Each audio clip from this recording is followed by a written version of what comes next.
Good afternoon, Adam here. It's been a couple months since I've shown off the tank. I actually don't think that I've done a tank update since the move, actually. So now is a good time to sort of show it off, and I'd say show off is a pretty good statement for it. It's doing pretty well right now. I'll talk about a couple of issues I had in the last couple months and show some of the updates I've made and some of the changes I've made. But as you can tell, everybody looks pretty happy. So let me switch to the macro lens so I can get a little closer look at the tank. Actually, let's show the new equipment changes first. That probably makes more sense as long as I have this lens on. So here's the new sump, which I know I showed before. The lighting's not great. I honestly just don't have a great way to get the lighting in.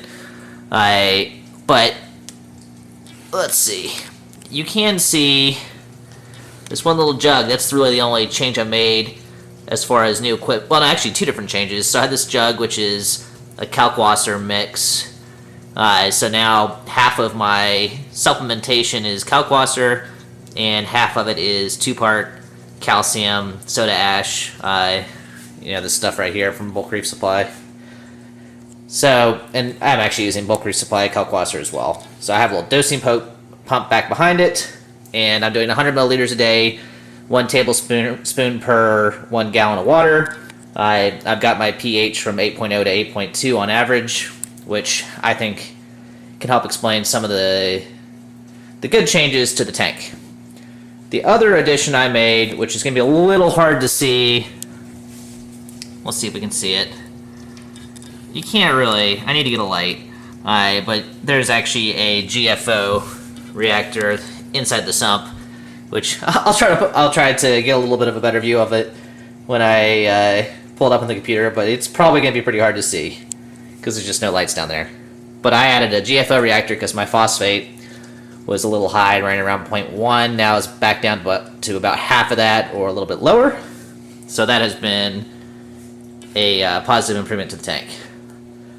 So I don't think it was too high, but you want it closer to 0.05. You don't want to bottom it out, but 0.05 is better than 0.1. So it's just a quick look at the tank. Try not to walk too fast.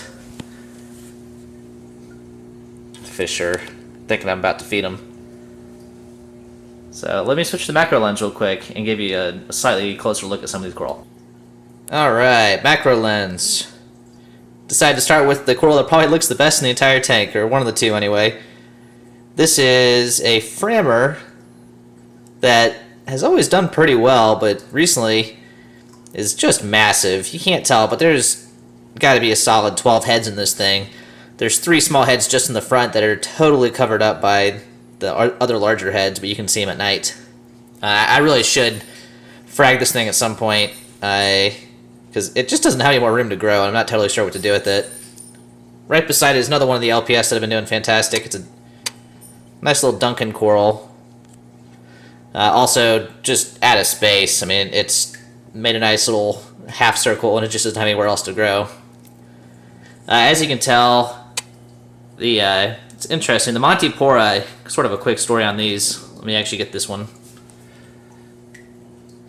This is a Jedi mind trick, which, well, there's not much green in it. So, pretty interestingly, I had an issue with it. You can hear my dog barking or growling, probably.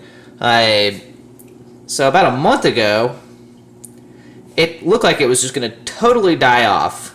And the other Monties in the tank also looked pretty...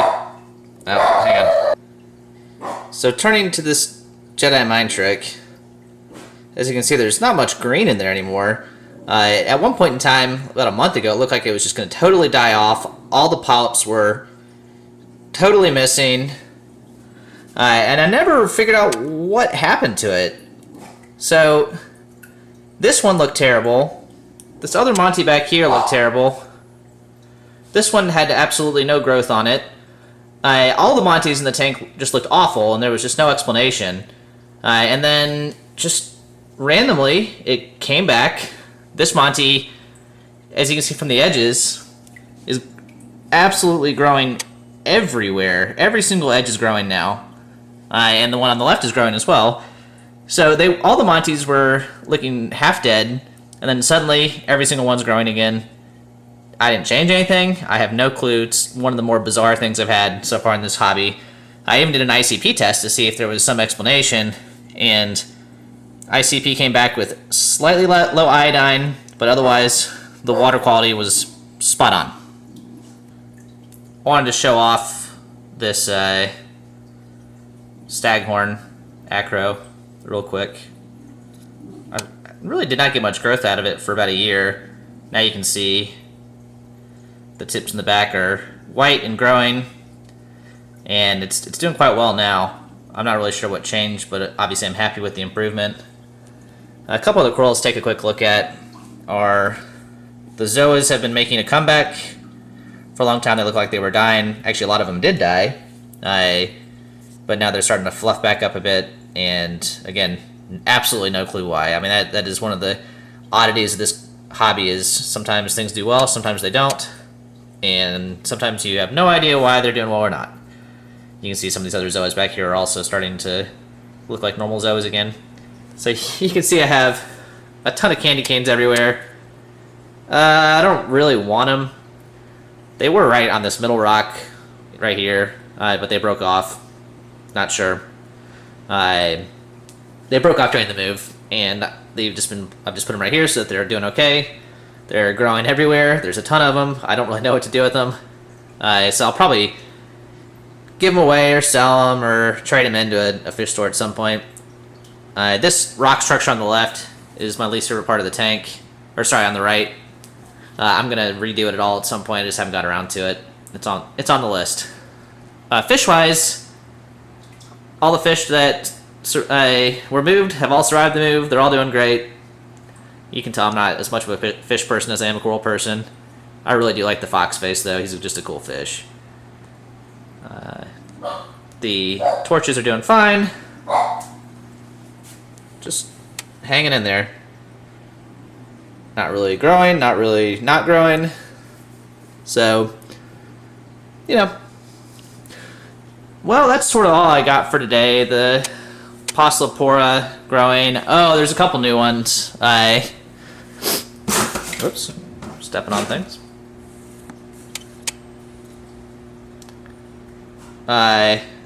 Stylophora, whatever. Blue. You can't really see the color too well because it's sort of shaded. I got him, I guess, a month ago. You can see very good polyp extension. I sort of wait for them to get some growth down onto the frag plug before I glue them down, though, because that means that they're happy. I'm not going to have to dip them again.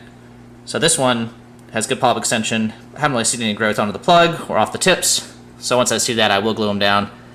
But for right now, you can just stay on the plug. I have a Montipora digitata as well. That is, you can see it has some polyps, but it's mostly dead.